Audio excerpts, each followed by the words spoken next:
Friends, എല്ലാവർക്കും പുതിയൊരു വീഡിയോയിലേക്ക് സ്വാഗതം. അപ്പോൾ നമ്മുടെ ഇന്നത്തെ വീഡിയോ ഒരു ഇൻഫർമേറ്റീവ് വീഡിയോ ആണ്. അത് എന്തിനെ കുറിച്ചാണെന്ന് വെച്ചാൽ, നിങ്ങൾ നേരത്തെ തമ്പനിയിൽ കണ്ട പോലെ നമ്മളെ നേഴ്സിംഗ് റിക്രൂട്ട്മെന്റ് ഒക്കെ ഇപ്പോൾ കുറേ ആയിട്ട് കുറഞ്ഞിരിക്കുകയാണ് നമ്മുടെ UK-ലേക്കുള്ളത്. അപ്പോൾ UK-ലേക്കുള്ള റിക്രൂട്ട്മെന്റ് പൂർണ്ണമായും നമുക്ക് നിർത്തി എന്ന് പറയാൻ പറ്റില്ല. ഇപ്പോഴും റിക്രൂട്ട്മെന്റും കാര്യങ്ങളൊക്കെ നടക്കുന്നുണ്ട്. പക്ഷേ എങ്ങനെയായിരുന്നു അതിപ്പം ഇപ്പൊ അവര് റിക്രൂട്ട്മെന്റ് നടത്തുന്നത് എങ്ങനെയാന്ന് വെച്ചിട്ടുണ്ടെങ്കിൽ ഇപ്പൊ ഭയങ്കരമായിട്ട് അവർ ക്രൈറ്റീരിയ വെച്ച് നോക്കുവാണ്. ഇപ്പൊ ICU എക്സ്പീരിയൻസ് ഉള്ളവർ, അല്ലെങ്കിൽ പീഡിയാട്രിക്, അല്ലെങ്കിൽ അഡൾട്ടിൽ ഇപ്പൊ കാത്ത് ലാബിൽ എക്സ്പീരിയൻസ് ഉള്ളവർ, അല്ലെങ്കിൽ ഓപ്പറേഷൻ തിയേറ്ററിൽ എക്സ്പീരിയൻസ് ഉള്ളവർ, മെയിൻ ആയിട്ട് പീഡിയാട്രിക് ICU അല്ലെങ്കിൽ ന്യൂബോൺ ICU എക്സ്പീരിയൻസ് ഉള്ളവർ. അപ്പൊ അങ്ങനെയുള്ളവർ, പിന്നെ അതിന്റെ കൂടെ തന്നെ മിഡിൽ ഈസ്റ്റ് എക്സ്പീരിയൻസും കൂടി ഉണ്ടെങ്കിൽ അവർ ഒന്നും കൂടി ഒരു പ്രിഫറൻസ്, അവർക്കൊന്നും കൂടി ഒരു പ്രിഫറൻസ് കൊടുത്തിട്ടാണ് എടുക്കുന്നത്. അപ്പൊ അങ്ങനെയൊക്കെയാണ് ഇപ്പൊ ഭയങ്കരമായിട്ട് നമ്മൾ മുമ്പത്തെ പോലെ തന്നെ. ഇപ്പൊ പണ്ട് നമുക്കറിയാം, ഒരു OET പാസ്സായി അല്ലെങ്കിൽ IELTS നിങ്ങൾ പാസ്സായി, നിങ്ങൾക്ക് ക്വാളിഫിക്കേഷൻ CBT നമ്മൾ ഇന്റർവ്യൂ ഒക്കെ കഴിഞ്ഞിട്ടുണ്ടെങ്കിൽ നമ്മൾ ഒരു എക്സ്പീരിയൻസും ഇല്ലാതെ 6 month എക്സ്പീരിയൻസ് ഉണ്ടെങ്കിൽ വരെ നമ്മൾ എടുക്കുമായിരുന്നു. ഇപ്പൊ അങ്ങനെയല്ല, 2-3 വർഷം മുന്നേ സുഖമായിട്ട് കയറി 2-3 വർഷമല്ല, ഒരു 6 മാസം മുന്നേ വരെയൊക്കെ അങ്ങനെയായിരുന്നു. അതേപോലെ തന്നെ നമ്മൾ ഈ കഴിഞ്ഞ ഒരു മാസം മുന്നേ നമ്മളൊരു വീഡിയോ ചെയ്തിട്ടുണ്ടായിരുന്നു. ഇപ്പം മിന്നുവിന്റെ ഹോസ്പിറ്റലിലേക്ക് ഒരു നേഴ്സ് വന്നു എന്ന് പറഞ്ഞിട്ട്. അപ്പം അതും ഈ പറഞ്ഞ 8 പേര് സംതിങ് വന്നു. അപ്പൊ അത് കഴിഞ്ഞിട്ട് കുറെ പേർക്ക് അവര് നമ്മൾ ആ ഒരു ഇത് കൊടുത്തു കഴിഞ്ഞപ്പോൾ ഒരുപാട് പേരെ കോൺടാക്ട് ചെയ്തു എന്ന് പറഞ്ഞു. അപ്പൊ അത് എന്തായെന്നുള്ള കാര്യം നമ്മളോട് പിന്നെ ബാക്കിയുള്ളവരൊന്നും പറഞ്ഞിട്ടില്ല. പക്ഷെ കുറെ പേർക്ക് തിരിച്ച് റിപ്ലൈ വന്നു. അവര് CV ഒക്കെ സെലക്ട് ചെയ്ത് കുറെ പേര് സെലക്ട് ആയി, അങ്ങനെയൊക്കെ പറഞ്ഞ് മെസ്സേജ് വന്നു എന്ന് പറഞ്ഞു. അപ്പൊ ഇത് വേറെ കാര്യം, അത് ഫ്രീ ആണ്, പൈസ കൊടുത്തിട്ടുള്ള പരിപാടി അല്ല കേട്ടോ. അത് ഫ്രീ ആയിട്ടുള്ള റിക്രൂട്ട്മെന്റ് ആണ്. നമ്മൾ അഥവാ ആരെങ്കിലും പൈസ ചോദിക്കുന്നുണ്ട്, ഒരു കാരണവശാലും കൊടുക്കരുത്. അങ്ങനെ പൈസ കൊടുത്തിട്ടൊന്നും ഇവിടെ ആരും എടുക്കുന്നില്ല. നേഴ്സുമാരാണെങ്കിൽ ഇപ്പൊ നാട്ടിൽ നിന്നുള്ള ഏജൻസീസിലൊക്കെ ഇപ്പൊ ഭയങ്കര കുറഞ്ഞു. ഇപ്പൊ മെയിൻ ആയിട്ട് ഇവിടെ ലണ്ടൻ ബേസ്ഡ് ആയിട്ടുള്ള ഏജൻസീസ് ത്രൂ ഒക്കെയാണ് ഇപ്പൊ ചെയ്യുന്നത്. അല്ലെങ്കിൽ ഡയറക്റ്റ് ആയിട്ട് ഇപ്പൊ നോർക്ക അല്ലെങ്കിൽ ODEPC എന്നൊക്കെ പറഞ്ഞ ഗവൺമെന്റ് വെബ്സൈറ്റുകളുണ്ട്. നിങ്ങൾ അതിലൊക്കെ ഒന്ന് രജിസ്റ്റർ ചെയ്തിടുക. ഇപ്പൊ കഴിഞ്ഞ ഇടയ്ക്കൊക്കെ വെയിൽസിലോട്ടൊക്കെ ലാർജ് ക്വാണ്ടിറ്റി ഓഫ് റിക്രൂട്ട്മെന്റ് നടന്നത് നോർക്ക ത്രൂ ആയിരുന്നു. ഇപ്പൊ അതുപോലെ ODEPC എന്ന് പറഞ്ഞൊരു വെബ്സൈറ്റ് ഉണ്ട്, അല്ലെങ്കിൽ ഒരു ഗവൺമെന്റ് ഓതറൈസ്ഡ് വെബ്സൈറ്റ് ഉണ്ട്. അപ്പൊ അതിലൊക്കെ രജിസ്റ്റർ ചെയ്തിടുക. നമ്മൾ പണ്ട് സൗദിയിലേക്കൊക്കെ MOH വഴി നോർക്ക ത്രൂ ഒക്കെ പോകുമായിരുന്നല്ലോ. അപ്പൊ അതുപോലെയൊക്കെ ഈ നോർക്കയിൽ നിങ്ങൾ രജിസ്റ്റർ ചെയ്തിട്ടുണ്ടെങ്കിൽ അതുവഴി നിങ്ങൾക്ക് ഇതുപോലെ പോകാനായിട്ട് വളരെയധികം ഹെൽപ്ഫുൾ ആയിരിക്കും. ഇപ്പൊ നമുക്കറിയാം കുറേ പേര് OET അല്ലെങ്കിൽ IELTS ഒക്കെ എഴുതി പാസ്സായി. ഇപ്പം കുറെ പേര് നമുക്ക് മെസ്സേജ് അയക്കുന്നവർ എന്ത് ചെയ്യാ ചേച്ചി, ഒരു 150 പേര് നമുക്ക് എന്ത് ചെയ്യാ, ഇനി 2 മാസം കൂടി ഉള്ളൂ, അല്ലെങ്കിൽ 8 മാസം കൂടി ഉള്ളൂ എക്സ്പയർ ആവാൻ, എന്താ ചെയ്യണ്ടേ, ടെൻഷൻ ആണെന്നൊക്കെ പറഞ്ഞ ഒരുപാട് പേര്. അല്ലെങ്കിൽ കുറെ പേര് അവർക്ക് മാർച്ചിൽ CIS കിട്ടി, അല്ലെങ്കിൽ ഞങ്ങൾക്ക് ഫെബ്രുവരിയിൽ കിട്ടിയതാണ്, ഇതുവരെ അപ്ഡേറ്റ് ഒന്നുമില്ല, എന്താ ചെയ്യാന്നൊക്കെ ചോദിച്ച്. ഇപ്പൊ എന്താണ് ഇവിടെ ആക്ച്വലി നടന്നതെന്ന് വെച്ചിട്ടുണ്ടെങ്കിൽ, നമ്മൾ ഒരു ഫണ്ടിങ് ഇഷ്യൂ കാരണമാണ് മെയിൻ ആയിട്ട് ഈ ഒരു NHS ഈ ഒരു നഴ്സിംഗ് റിക്രൂട്ട്മെന്റ് നിർത്തിയത്. കാരണം ഇപ്പൊ NHS-ലേക്കുള്ള ഫണ്ടിങ് കുറഞ്ഞു. ഇനിയിപ്പം ആകെ നമ്മൾക്ക് ഇനിയിപ്പോ എന്താ നമ്മുടെ ഒരു പ്രതീക്ഷ എന്ന് വെച്ചിട്ടുണ്ടെങ്കിൽ, ഈ വരുന്ന ഒക്ടോബറിൽ പുതിയ ബഡ്ജറ്റ് അവര് പറയും. അപ്പൊ അതിൽ നമുക്ക് നോക്കാം എത്രയാണ് NHS റിക്രൂട്ട്മെന്റിന് വേണ്ടിയിട്ടൊക്കെ അവര് ഫണ്ടിങ് കൊടുത്തിട്ടുള്ളതെന്ന് നോക്കിയിട്ട് മാത്രമായിരിക്കും ഇനി എങ്ങനെയാണ് ഒരു റിക്രൂട്ട്മെന്റിന്റെ ഒരു ഭാവി എന്നൊക്കെ നമുക്ക് പറയാൻ പറ്റുള്ളൂ. അപ്പൊ നമ്മൾ ഒക്ടോബറിലെ ആ ഒരു ഫിനാൻഷ്യൽ ഇതിന് വേണ്ടിയിട്ട് നമ്മൾ വെയിറ്റ് ചെയ്യുവാണ്. പിന്നെ വേറെ കുറെ പേര് ചോദിക്കുന്നുണ്ട്, എന്തുകൊണ്ട് നമ്മൾ ഇതിനെക്കുറിച്ച് അപ്ഡേറ്റ് ചെയ്യുന്നില്ല, അല്ലെങ്കിൽ എന്തുകൊണ്ട് വീണ്ടും മെസ്സേജ് ഇടുന്നില്ല, നിങ്ങൾ മുന്നേ. അപ്പൊ നമ്മൾ മെയിൻ ആയിട്ടും ഇതിനെക്കുറിച്ച് എന്തെങ്കിലും നമ്മൾ കാര്യമായിട്ടുള്ള കാര്യം അറിഞ്ഞിട്ട് ചെയ്താൽ മതിയല്ലോ. അല്ല ചുമ്മാ നമ്മൾ പറഞ്ഞിട്ട് ഇപ്പം പ്രതീക്ഷ കൊടുക്കുക അല്ലെങ്കിൽ ചെയ്തുകൊണ്ടിട്ട് കാര്യമില്ല. അപ്പൊ എന്തായാലും അതായത് പൂർണ്ണമായും തുടങ്ങുന്ന സമയത്തോ അല്ലെങ്കിൽ ഈ പറഞ്ഞ പോലെ എവിടെയെങ്കിലൊക്കെ എടുക്കുന്ന സമയത്തോ നമ്മൾ എന്തായാലും നമ്മൾ ഇൻസ്റ്റാഗ്രാം വഴിയോ അല്ലെങ്കിൽ ഈ പറഞ്ഞ പോലെ നമ്മുടെ യൂട്യൂബ് ചാനൽ വഴിയോ നിങ്ങൾ അറിയിക്കുന്നതായിരിക്കും. കഴിഞ്ഞ തവണ അങ്ങനെ ഒരു ഇവളെ ഹോസ്പിറ്റലിലേക്ക് ഒരു 10 പേരെ എടുത്തപ്പോൾ നമ്മൾ അന്നേരം തന്നെ വീഡിയോ ചെയ്തിരുന്നു. കുറേ പേർക്ക് ഏകദേശം ഒരു 1000-1500 മേലെ കൊടുത്തില്ല നമ്മൾ. അതിനകത്ത് ഒരുപാട് പേര് അവർ തിരിച്ച് കോൺടാക്ട് ചെയ്തു എന്ന് പറഞ്ഞ് നമുക്ക് മെസ്സേജ് വന്നായിരുന്നു. അവർ പിന്നെ എന്തായി എന്നുള്ള കാര്യം നമുക്ക് അറിയില്ല. പിന്നെ കുറച്ച് പേർക്ക് എന്താ വെച്ചിട്ടുണ്ടെങ്കിൽ, ഇപ്പൊ ഞാൻ മുമ്പേ പറഞ്ഞു, ഇപ്പോഴത്തെ ക്രൈറ്റീരിയ മാറി. പിന്നെ വേറെ കുറെ പേർക്ക് എക്സ്പീരിയൻസ് ഇല്ലാത്തവരാണ്. പിന്നെ കുറെ പേര് ഈ പറഞ്ഞ പോലെ GCC-യിലൊക്കെ വർക്ക് ചെയ്തിട്ട് എക്സ്പീരിയൻസ് ഉള്ളവർക്കൊക്കെ സെലക്ട് ആയിട്ടുണ്ട്. കുറച്ച് പേർക്ക് എന്താ പറ്റുന്ന വെച്ചാൽ, അവര് ഇറങ്ങി കഴിഞ്ഞ പാടെ മുമ്പത്തെ പണ്ട് നമ്മളോട് ചോദിച്ചാൽ നമ്മൾ എപ്പോഴും പറയായിരുന്നു, നിങ്ങൾ ഇറങ്ങി കഴിഞ്ഞ പാടെ OET അല്ലെങ്കിൽ IELTS എഴുതി പാസ്സായി, അത് കഴിഞ്ഞ ശേഷം നിങ്ങൾ ഏതെങ്കിലും ഒരു ഹോസ്പിറ്റലിൽ കയറാം, 6 month എക്സ്പീരിയൻസ് മതി നിങ്ങൾക്ക് കയറാന്ന്. പക്ഷെ ഇപ്പം അത് മാറി. ഇപ്പം നമ്മൾ 6 month എക്സ്പീരിയൻസ് ഒന്നും അവര് നമ്മളെ കണക്കാക്കുന്നില്ല. അറ്റ്ലീസ്റ്റ് ഒരു 1 year അത് അല്ലെങ്കിൽ ഒരു 2 year എക്സ്പീരിയൻസ് ഒക്കെ ഉണ്ട്. അത് നല്ല ഡിപ്പാർട്ട്മെന്റിൽ. പണ്ട് ഞാൻ നഴ്സിങ്ങിന് കയറിയ സമയത്തൊക്കെ ഇങ്ങനെ പറയുമായിരുന്നു, ICU എക്സ്പീരിയൻസ് ഉള്ളവർ, അല്ലെങ്കിൽ നല്ല വാർഡിലൊക്കെ എക്സ്പീരിയൻസ്, നല്ല ഡിപ്പാർട്ട്മെന്റ്, ഇപ്പോൾ കാർഡിയാക്ക് അല്ലെങ്കിൽ ന്യൂബോൺ അങ്ങനെയുള്ളവർക്ക് എക്സ്പീരിയൻസ് ഉള്ളവർക്ക് ഇത് പുറത്തോട്ടൊക്കെ പോകാൻ പറ്റുള്ളൂ എന്നൊക്കെ പറഞ്ഞു കേട്ടിട്ടുണ്ട്. അപ്പം അങ്ങനെയൊക്കെ നമുക്ക് എല്ലാവർക്കും ടെൻഷൻ ആയിരുന്നു, അയ്യോ നമുക്ക് ICU കിട്ടില്ലെങ്കിൽ പ്രശ്നമാകുമോ എന്നൊക്കെ ഒരു ടെൻഷൻ ഉണ്ടായിരുന്നു. അത് കഴിഞ്ഞിട്ട് ഞാനൊക്കെ വരുന്ന സമയത്ത്, അല്ലെങ്കിൽ ആ ഒരു കോവിഡ് ടൈം ആയപ്പോഴത്തേക്കും ഒന്നുമില്ലായിരുന്നു. ഏത് വാർഡിൽ എക്സ്പീരിയൻസ് പോലും വേണ്ട, നമ്മൾ നഴ്സിംഗ് പാസ്സായ OET IELTS പാസ്സായിട്ടുണ്ടോ നിങ്ങൾക്ക് ഇങ്ങോട്ടേക്ക് കയറി വരായിരുന്നു. ഇപ്പൊ വീണ്ടും അവർ പഴയ രീതിയിലോട്ട് മാറി തുടങ്ങി എന്നല്ല മാറി. ICU എക്സ്പീരിയൻസ്, അതല്ലെങ്കിൽ paediatric ICU, newborn ICU, cath lab, അതുപോലെ ഓപ്പറേഷൻ തിയേറ്റർ, ഇവിടെയൊക്കെയുള്ള എക്സ്പീരിയൻസ്. ഇപ്പൊ നമ്മൾ ഈ മുമ്പേ പറഞ്ഞ ആ ഒരു ഏജൻസീസ് ത്രൂ കോൺടാക്ട് ചെയ്തവരോടും ചോദിച്ചിരിക്കുന്നത് അപ്പം നിങ്ങൾക്ക് PIC എക്സ്പീരിയൻസ് ഉണ്ട്, അർജന്റായിട്ട് അവർക്ക് സ്റ്റാഫിനെ വേണമായിരുന്നു. PIC എക്സ്പീരിയൻസ് ഉണ്ടെങ്കിൽ, അതുപോലെ തന്നെ ICU ന്യൂബോൺ ICU എക്സ്പീരിയൻസ് ഒക്കെ ഉണ്ടായിരുന്നെങ്കിൽ ഇമ്മീഡിയറ്റ്ലി അവർ കൊണ്ടുവരുന്നു. കാരണം അത്രയും സ്റ്റാഫ് ഷോർട്ടേജ് ഈ ഒരു മേഖലയിലുണ്ടായിരുന്നു. അപ്പം ഭയങ്കര സ്പെസിഫിക് ആയിട്ടാണ്. ഇപ്പോൾ ലണ്ടനിൽ ഒരു ട്രസ്റ്റ് ഈ ഇടയ്ക്ക് റിക്രൂട്ട്മെന്റ് ചെയ്തായിരുന്നു, വെയിൽസിൽ, അതുപോലെ സ്കോട്ട്ലാൻഡിലൊക്കെ ചില ട്രസ്റ്റുകൾ, ചില സ്പെസിഫിക് ട്രസ്റ്റുകൾ മാത്രമേ ഇപ്പോൾ റിക്രൂട്ട്മെന്റ് ചെയ്യുന്നുള്ളൂ. ബാക്കിയുള്ള ട്രസ്റ്റുകൾക്ക് എന്താണെന്ന് വെച്ചിട്ടുണ്ടെങ്കിൽ അവർക്ക് ഓൾറെഡി ഫണ്ട് ഇഷ്യൂ ഉണ്ട്. അപ്പോൾ അവർക്ക് ഫണ്ടില്ല. ഒരു നഴ്സിനെ കൊണ്ടുവരണമെങ്കിൽ ഏകദേശം 15 lakhോളം അവർക്ക് ചിലവ് വരുന്നുണ്ട്. അപ്പം അത്രയും ഒരു സ്റ്റാഫിന് കൊടുത്ത് കൊണ്ടുവരാന്ന് വെച്ചാൽ ബുദ്ധിമുട്ടാണ്. അപ്പോൾ ഫണ്ട് ഇഷ്യൂ കാരണമാണ് ഇപ്പൊ മെയിൻ ആയിട്ട് ഈ ഒരു ഷോർട്ടേജ് നിന്നിരിക്കുന്നത്. അതേപോലെ തന്നെ ഈ ഒരു ഇടയ്ക്ക് പറഞ്ഞായിരുന്നു ഇവിടെ ഉള്ള കെയർമാർക്കൊക്കെ നേഴ്സ് ആവാൻ വേണ്ടിയിട്ടുള്ളത്. അപ്പൊ അങ്ങനെ ഒരുപാട് പേര് ആയിട്ടുണ്ട്. പിന്നെ അതേപോലെ തന്നെ ഇവിടെ പഠിച്ചിറങ്ങുന്നവർ ഇവിടെ കയറുന്നുണ്ട്. അപ്പം ഇവർക്ക് നാട്ടിൽ നിന്ന് കൊണ്ടുവരുന്നതിനേക്കാൾ കൂടുതൽ ലാഭം ഇവിടെ നിന്നുള്ളവർ എടുക്കുന്നതും അല്ല ഈ പറഞ്ഞ പോലെ കെയർ ആയിട്ട് വർക്ക് ചെയ്തുകൊണ്ടിരുന്ന നേഴ്സുമാരെ ഇങ്ങോട്ടേക്ക് മാറ്റുന്നതും. ഇപ്പം മാക്സിമം ഇവിടെ ഉള്ളവർ ചെയ്യുന്നത് എന്താണെന്ന് വെച്ചിട്ടുണ്ടെങ്കിൽ ഇപ്പൊ ഓൾറെഡി ഇപ്പം നഴ്സിംഗ്, ഇപ്പം ഹോസ്പിറ്റൽ അല്ലെങ്കിൽ NHS ട്രസ്റ്റിൽ ഇപ്പൊ ഒരു കെയർ വർക്കറായിട്ട് വർക്ക് ചെയ്യുന്നുണ്ടെങ്കിൽ അവർക്ക് ഒരു നഴ്സിംഗ് അസോസിയേറ്റ് എന്ന് പറഞ്ഞൊരു കോഴ്സ്, അല്ലെങ്കിൽ അവർക്ക് ബാൻഡ് 4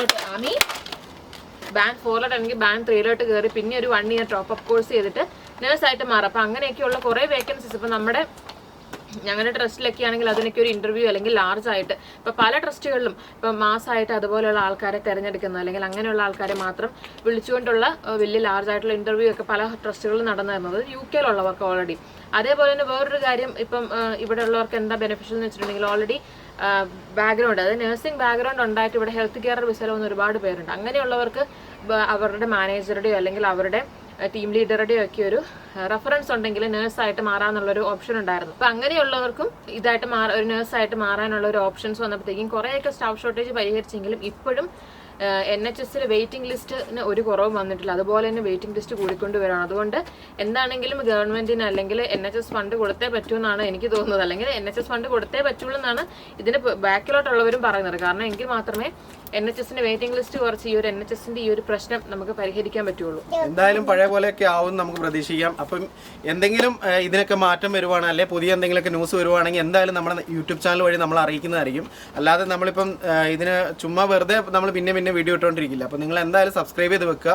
പുതിയൊരു മാറ്റം വരുമ്പോഴോ അല്ലെങ്കിൽ ഈ പറഞ്ഞ പോലെ ആരെങ്കിലും പുതിയ റിക്രൂട്ട്മെന്റ് ഏജൻസി ഈ പറഞ്ഞ പോലെ പൈസ ഒന്നും കൊടുക്കാതെ സെറ്റപ്പായി വരാൻ പറ്റുന്ന ഏജൻസി ഉണ്ടെങ്കിലോ നമ്മൾ പറയുന്നതായിരിക്കും. ഇപ്പോൾ നമ്മൾ മുന്നേ പറഞ്ഞത് നമ്മൾ ഇപ്പോഴും കോൺടാക്ട് ചെയ്ത് കഴിഞ്ഞാൽ ഇപ്പോൾ ഈ പറഞ്ഞ പോലെ ഏതെങ്കിലും സ്പെസിഫിക് വാർഡിൽ എക്സ്പീരിയൻസ് ഉള്ളവരുണ്ടെങ്കിൽ അവർ വേണമെന്നുണ്ടെങ്കിൽ നമ്മൾ പറയുന്നതായിരിക്കും. ഈ പറഞ്ഞ പോലെ GCCയിലൊക്കെ വർക്ക് ചെയ്യുന്നവരൊക്കെ കോൺടാക്ട് ചെയ്താൽ മിഡിൽ ഈസ്റ്റ് എക്സ്പീരിയൻസ് ഉള്ളവർക്ക്, അതായത് ICU അങ്ങനെയൊക്കെയാണ് അവർ ചോദിക്കുന്നത്. അപ്പോൾ അങ്ങനെയുള്ള ആരെങ്കിലും ഒക്കെ ഈ വീഡിയോ കാണുന്നുണ്ടെങ്കിൽ ഷുവറായിട്ട് നമ്മളെ കോൺടാക്ട് ചെയ്ത് കഴിഞ്ഞാൽ നമ്മൾ അവരെ ഏതായിരുന്നത് MSI എന്ന് പറഞ്ഞ ഒരു ഏജൻസി, അതിവിടെ ലണ്ടൻ ബേസ്ഡ് ഒരു ഏജൻസിയാണ്. അവരെ കോൺടാക്ട് നമ്മൾ തരാം, അവരെ മെയിൽ ID നമ്മൾ തരാം. ഇത് നമുക്ക് പൈസ വരുമാനമോ കാര്യങ്ങളൊന്നും ഇല്ല കേട്ടോ. ഇത് ഇവളുടെ ഹോസ്പിറ്റലിൽ വന്നത് കൊണ്ട് അങ്ങനെ പരിചയപ്പെട്ട അവരുടെ കയ്യിൽ നിന്ന് മേടിച്ചിട്ട് നമ്മൾ അയച്ച് തരുന്നതാണ്.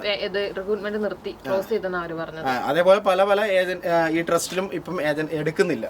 പക്ഷെ എന്നാലും ഫണ്ട് നമുക്ക് തിരിച്ച് ഇവർ ഫണ്ട് ഇതുപോലെ നഴ്സിംഗ് ഫണ്ട് നമുക്ക് ഗവൺമെന്റ് കൊടുക്കുവാണെങ്കിൽ വീണ്ടും എല്ലാ ട്രസ്റ്റിലും എടുക്കും. കാരണം ഇപ്പോഴും ഷോർട്ടേജ് അല്ലെങ്കിൽ സ്റ്റാഫ് ഷോർട്ടേജ് ആണ് പലയിടത്തും. അതുകൊണ്ട് തന്നെ എന്താ പ്രശ്നം വെച്ചാൽ സ്റ്റാഫ് ഷോർട്ടേജ് വരുമ്പോൾ മെയിൻ പ്രശ്നം വെച്ചിട്ടുണ്ടെങ്കിൽ പേഷ്യൻസിന്റെ വെയിറ്റിംഗ് ഇതുപോലെ തന്നെ കൂടിക്കൊണ്ടേ ഇരിക്കണം. അപ്പൊ നമ്മളിങ്ങനെ വിചാരിക്കും ഇത്രയും നഴ്സസിന് എത്ര നഴ്സസിനെ എടുത്തതല്ലേ, ഇപ്പൊ ഞങ്ങളുടെ ഇവിടെ തന്നെ എടുത്ത നഴ്സസിനാണെങ്കിൽ കൈ കണക്കില്ല. അപ്പൊ തന്നെ നമ്മളായിരിക്കും എങ്ങനെയാണ് പിന്നെയും സ്റ്റാഫ് ഷോർട്ടേജ് വരുന്നത്. അപ്പൊ എന്താന്ന് വെച്ചാൽ കുറെ പേര് മറ്റു കൺട്രീസിലേക്ക് ഇവിടുന്ന് മൈഗ്രേറ്റ് ചെയ്ത് പോകുന്നുണ്ട്. പിന്നെ കുറെ പേര് ഇവിടെ തന്നെ ഉള്ളവർ എന്താണെന്ന് വെച്ചാൽ റിട്ടയർമെന്റ് എടുക്കും, അല്ലെങ്കിൽ അവർക്ക് ഈ ഒരു പ്രൊഫഷൻ ഇഷ്ടമല്ല.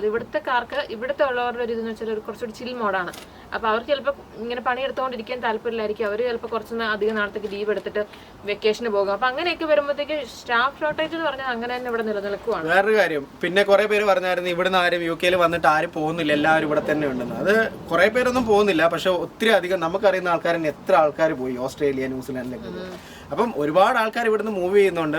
എല്ലാവരും നാട്ടിലേക്കല്ല തിരിച്ചു പോകുന്നത്. നാട്ടിലേക്ക് തിരിച്ചു പോകുന്നത് വളരെ ഒരു 90%, 1% ആയിരിക്കും നാട്ടിലേക്ക് പോകുന്നത്. ബാക്കിയുള്ളവരെല്ലാം ഈ ഓസ്ട്രേലിയ അല്ലെ ഈ പറഞ്ഞ പോലെ കാനഡ, ന്യൂസിലാൻഡ്, വേറെ രാജ്യങ്ങളിലേക്കാണ് പോകുന്നത്. അപ്പം മാത്രമല്ല ഇപ്പൊ നമ്മുടെ ഈ ഒരു ട്രസ്റ്റിൽ നിന്ന് തന്നെ ഒരുപാട് പേര്, നമുക്കറിയുന്ന ഒരു 10-30 പേരെങ്കിലും ഇപ്പൊ ഓസ്ട്രേലിയയിലേക്കോ അല്ലെങ്കിൽ ന്യൂസിലാൻഡിലേക്കോ പോയവരുണ്ട്. അതുകൊണ്ടാണ് നമ്മൾ പറയുന്നത് പോകുന്നവരുണ്ടെന്നുള്ളത്. അല്ലാതെ നമ്മൾ ചുമ്മാ ഇങ്ങനെ പറയുമല്ല ഇവിടെ നിന്ന് പോകുന്ന ആൾക്കാർ പോകുന്നുണ്ട്, നമ്മളിങ്ങനെ പരിചയത്തിലുള്ളവർ പോകുന്നതുകൊണ്ടാണ് നമ്മൾ പറയുന്നത്. ഈ ഒരു കാര്യം തന്നെ നമ്മളിപ്പോ ചെയ്യുന്നത് ഇത്രയും അധികം ആൾക്കാർ ചോദിക്കുന്നതുകൊണ്ട് മാത്രമാണ് കേട്ടോ, അല്ലാതെ ഇതിപ്പോ ഇങ്ങനെ ഒരു വീഡിയോ ചെയ്യേണ്ട ആവശ്യമില്ല സത്യം പറഞ്ഞാൽ. പിന്നെ നമ്മളെ അറിയാം, നമ്മൾ ഈ പറഞ്ഞ പോലെ കുറെ പേര് ഇൻഫർമേറ്റീവ് വീഡിയോ കാര്യങ്ങളൊക്കെ കണ്ടിട്ട് വന്നവരുണ്ട്, അപ്പോൾ അവരോട് നമുക്ക് കാര്യങ്ങൾ പറയണമല്ലോ. അപ്പോൾ അതുകൊണ്ടാണ് നമ്മൾ എന്തെങ്കിലും അത്യാവശ്യമായ കാര്യങ്ങൾ ഉണ്ടെങ്കിൽ മാത്രമേ നമ്മൾ ഇനി വീഡിയോ ചെയ്യുള്ളൂ, ഇങ്ങനെയുള്ള വീഡിയോസ്.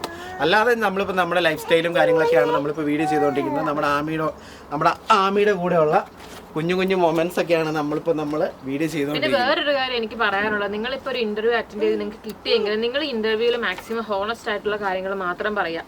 ഇപ്പം എൻ്റെ അറിവിൽ ഇപ്പം കുറച്ച് പേർക്കൊക്കെ ഇപ്പോൾ ജോബ് നഷ്ടമായി, അപ്പം നിങ്ങൾ എന്താണെങ്കിലും നിങ്ങൾക്ക് എന്തെങ്കിലും ഹെൽത്ത് ഇഷ്യൂസ് ഉണ്ടെങ്കിൽ അങ്ങനെ എന്തെങ്കിലുമൊക്കെ കാര്യങ്ങളുണ്ടെങ്കിൽ നിങ്ങൾ പറയണം ഇന്റർവ്യൂവിൻ്റെ സമയത്ത്, എനിക്ക് ഇങ്ങനത്തെ പ്രോബ്ലംസ് ഉണ്ട്, അങ്ങനെ നിങ്ങൾക്ക് ഇന്ന പ്രോബ്ലം ഉണ്ടെന്ന് വെച്ചാൽ അവർ നമ്മളെ ഒരിക്കലും പരിഗണിക്കാതിരിക്കുക, അവർ നമ്മളെ എടുക്കാതിരിക്കുകയോ ചെയ്യില്ല. കാരണം നമ്മൾ മറ്റുള്ള എല്ലാ ലെവലിലും നോക്കാൻ നമ്മൾ ക്വാളിഫൈഡ് ആണ്. നമുക്ക് എന്തെങ്കിലും ഒരു ചെറിയൊരു ഇഷ്യൂ ഉണ്ടെങ്കിൽ തന്നെ നമ്മളൊക്കെ അതിനനുസരിച്ചുള്ള വാർഡ് അവർ അല്ലെങ്കിൽ അതിനനുസരിച്ച് ഡിപ്പാർട്ട്മെന്റ് അവർ തരും. അല്ലാതെ നമ്മൾ അന്നേരം അത് പറയാതെ പിന്നീട് നമ്മളത് പറഞ്ഞു കഴിഞ്ഞിട്ടുണ്ടെങ്കിൽ അത് ഭയങ്കരമായിട്ടുള്ള ട്രസ്റ്റ് ഇഷ്യൂവും നമ്മുടെ ഭാഗത്തു നിന്നുള്ള ഒരു മേജർ മിസ്റ്റേക്ക് ആയിട്ട് തന്നെ അവരിവിടെ കണക്കാക്കുള്ളൂ. നമ്മൾ ടെർമിനേറ്റ് ചെയ്യാൻ വരെ ചാൻസ് ഉണ്ട്. അപ്പം നിങ്ങൾ ഇതുപോലെ ഇന്റർവ്യൂസിനൊക്കെ ഹോണസ്റ്റ് ആയിട്ടുള്ള റിപ്ലൈസും കാര്യങ്ങളും കൊടുക്കുക. ഇപ്പൊ പലർക്കും ഇവിടെ വന്നു കഴിയുമ്പം അവർക്ക് ഭയങ്കര ഹാർഡായിട്ടുള്ള വാർഡ് കിട്ടും. ആ സമയത്ത് ചിലപ്പോൾ ഇവിടെ വന്നു കഴിയുമ്പോൾ ഫിസിക്കൽ ഇഷ്യൂ ഉണ്ടാവുന്നവരുണ്ട്. ഒരു 2-3 മാസം കഴിയുമ്പോൾ ചിലപ്പം നടുവേദനയോ അല്ലെങ്കിൽ ഷോൾഡർ പെയിൻ, ഇവർക്ക് ഉണ്ടായിരുന്ന പോലെ ഷോൾഡർ പെയിനോ അങ്ങനെയൊക്കെ വരാൻ ചാൻസ് ഉണ്ട്. അപ്പം അതൊന്നും നിങ്ങളെ ജോലിനെ ബാധിക്കില്ല. പക്ഷെ നമ്മൾ നാട്ടിൽ നിന്നേ നമുക്കൊരു പ്രശ്നം ഉണ്ടായിരുന്നു, നാട്ടിൽ നിന്നൊരു പ്രശ്നം ഉണ്ട് ഉള്ള കാര്യം ഇവിടെ വന്ന് നമ്മൾ ഇവിടെ വന്ന പാടെ നമ്മളത് പറഞ്ഞ് നമുക്ക് ഈ വാർഡ് പറ്റത്തില്ല എന്ന് പറഞ്ഞ് മാറുമ്പോൾ അവർ ചിലപ്പോൾ അതിനെക്കുറിച്ച് അന്വേഷിക്കാൻ ചാൻസ് ഉണ്ട്. ആ സമയത്ത് നമുക്കിത് കാര്യം നമ്മൾ മറച്ചു വെച്ചതായിരുന്നു എന്ന് പറഞ്ഞിട്ടുണ്ടെങ്കിൽ ചിലപ്പോൾ നമ്മുടെ ജോലി പോകും. അതല്ലാതെ ഇപ്പോൾ ഇവളുടെ ഷോൾഡർ പെയിൻ എന്ന് പറഞ്ഞാൽ ഇതിപ്പോൾ പ്രഗ്നൻസി ഇവിടെ വന്ന് 1 വർഷം വർക്ക് ചെയ്ത് കഴിഞ്ഞ് പ്രഗ്നൻസി ആ കഴിഞ്ഞ സമയത്താണ് ഇവർക്ക് ഷോൾഡർ പെയിൻ തുടങ്ങിയത്. അല്ലാതെ അതൊരു ഇന്ന വാർഡിൽ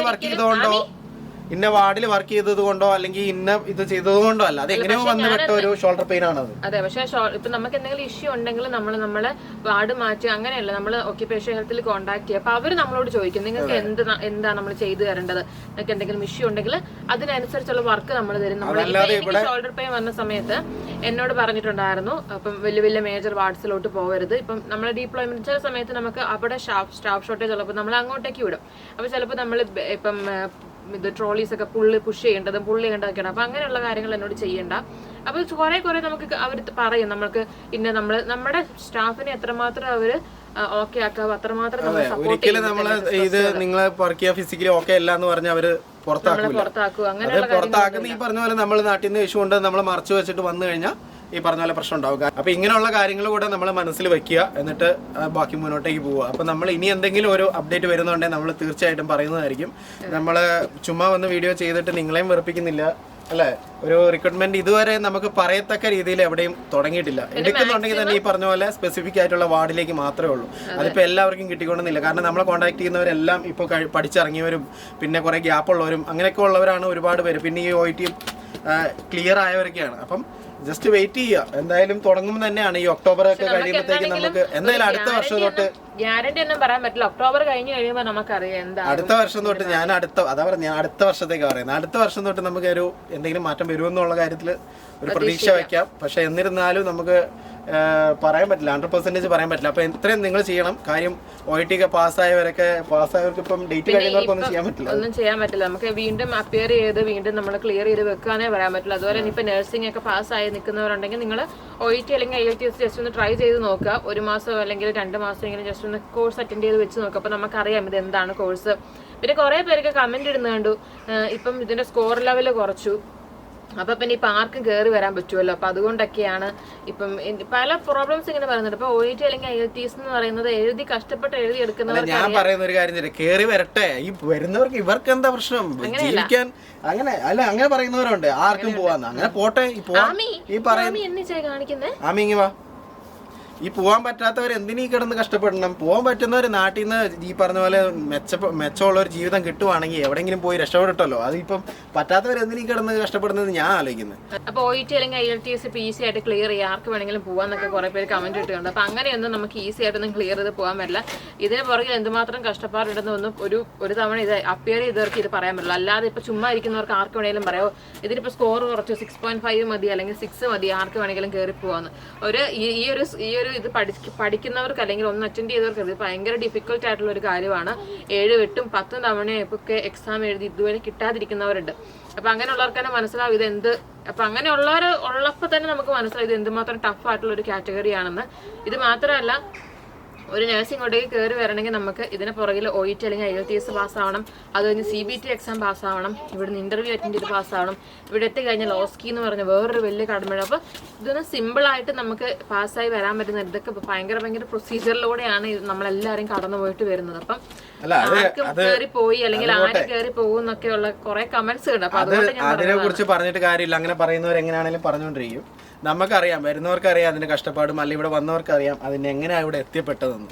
അപ്പം അതിനെക്കുറിച്ചൊന്നും നമ്മൾ ഇനി അത് പറഞ്ഞിട്ട് വലിയ കാര്യമൊന്നുമില്ല. കമന്റ് ഇടുന്നവൻ ഇനി പലതും പറയും. ഇപ്പൊ ഈ പറഞ്ഞ പോലെ ഈ വീഡിയോ തന്നെ വന്നിട്ട് കമന്റ് ഇടും, അങ്ങനെ എല്ലാവർക്കും കയറി പോകാൻ പറ്റുന്ന ഒരു സ്ഥലമാണ് UK എന്ന്. അങ്ങനെ വരുന്നവർ വരട്ടെ എന്നാണ് എൻ്റെ അഭിപ്രായം. വരാൻ പറ്റുന്നവർ, രക്ഷപ്പെടാൻ പറ്റുന്നവരൊക്കെ രക്ഷപ്പെടട്ടെ. അവർക്ക് നാട്ടിൽ കിട്ടുന്നതിനേക്കാളും സൗകര്യമായിട്ട് ഇവിടെ ജീവിക്കാൻ പറ്റുന്ന അല്ല, അവർ ചിലപ്പോൾ നാട്ടിൽ നല്ല സെറ്റപ്പായിട്ടായിരിക്കും ജീവിക്കുന്നത്. അത് നമുക്ക് പറയാൻ പറ്റില്ല കമന്റ്. അപ്പം അങ്ങനെയൊക്കെയാണ്. ഈ പറഞ്ഞ പോലെ KR വിസയിലൊക്കെ ഒരുപാട് പേര് വന്നിട്ടുണ്ട്. അവർ ചിലപ്പോൾ അവർ രക്ഷപ്പെടും, കുറേ പേരൊക്കെ രക്ഷപ്പെടുന്നവരുണ്ട്, അല്ലാതെ കുറേ പേരൊക്കെ പണി കിട്ടുന്നവരുണ്ട്. അപ്പോൾ അതിന് 2 തലങ്ങളും ഉണ്ട്. അതൊന്നും നോക്കിയിട്ട് കാര്യമില്ലെന്നാണ് എൻ്റെ ഒരു അഭിപ്രായം. അപ്പം നമ്മൾ ഇന്നത്തെ ഈ ഒരു കുഞ്ഞു വീഡിയോ കൊണ്ട് അവസാനിപ്പിക്കുകയാണ്. റിക്രൂട്ട്മെന്റ് എന്തെങ്കിലും അപ്ഡേറ്റോ അല്ലെങ്കിൽ ആരെങ്കിലും ഈ പറഞ്ഞ പോലെ നമ്മൾ വന്ന ആരെങ്കിലും പരിചയപ്പെട്ടാൽ ഒക്ടോബറിൽ ഫിനാൻഷ്യൽ ഇത് വരുമ്പോൾ നമ്മൾ എന്താണെങ്കിലും അതിന്റെ എന്തായാലും വീഡിയോ ഇടുന്നതായിരിക്കും. അതല്ലാതെ ഇപ്പം ഈ പറഞ്ഞ പോലെ ഇപ്പൊ പുതുതായിട്ട് വരുന്ന ആരെങ്കിലും പരിചയപ്പെട്ട് കഴിഞ്ഞാൽ അവരെങ്ങനെയാണ് വന്നതെന്നുള്ള കാര്യം നമ്മൾ എന്തായാലും നമ്മുടെ ചാനലിൽ അറിയിക്കുന്നതായിരിക്കും. നമ്മൾ ഒരുപാട് പേരെ പരിചയപ്പെടുന്നുണ്ട്. വരുന്നവരൊക്കെ കുറെ പേര് നമ്മൾ മെസ്സേജ് അയക്കാറുണ്ട്, ഞങ്ങൾ വരുന്നുണ്ട് നിങ്ങളെ വീഡിയോ കണ്ടെന്നൊക്കെ പറഞ്ഞിട്ട് വരുന്നവരൊക്കെ ഒരുപാട് പേര് മെസ്സേജ് അയക്കാറുണ്ട്. അപ്പോൾ അങ്ങനെയുള്ളവരോട് നമ്മൾ ചോദിക്കാറുണ്ട് നിങ്ങൾ എങ്ങനെയാണ് വന്നതെന്ന്. അപ്പോൾ കുറെ പേരൊക്കെ വന്നത് ഈ പറഞ്ഞ പോലെ നോർക്കയും അങ്ങനെയുള്ള കാര്യങ്ങളൊക്കെയാണ് വന്നത്. അപ്പോൾ അതുകൊണ്ട് പിന്നെ അത് എല്ലാവർക്കും അറിയുന്നതുകൊണ്ട് പിന്നെ നമ്മളത് പറയാതിരുന്നതാണ്. ഇനിയിപ്പോൾ അല്ലാതെ വേറെ ഏതെങ്കിലുമൊക്കെ ഏജൻസി വഴിയോ അല്ലെങ്കിൽ ഇവിടെ ഉള്ള ഏതെങ്കിലും ഏജൻസി കൊണ്ടുവരുന്നുണ്ടെങ്കിൽ ഷുവറായിട്ട് നമ്മൾ നമ്മുടെ യൂട്യൂബ് ചാനൽ വഴിയോ അല്ലെങ്കിൽ ഈ പറഞ്ഞ പോലെ നമ്മുടെ ഇൻസ്റ്റാഗ്രാം വഴിയോ നമ്മൾ അറിയിക്കുന്നതായിരിക്കും. അപ്പോൾ അതിനെന്തായാലും നിങ്ങൾ നമ്മുടെ ചാനൽ സബ്സ്ക്രൈബ് ചെയ്ത് വെക്കുക അല്ലേ. അപ്പോൾ ഇനി ഒരു പുതിയൊരു വീഡിയോ ആയിട്ട് നമുക്ക് വീണ്ടും കാണാം.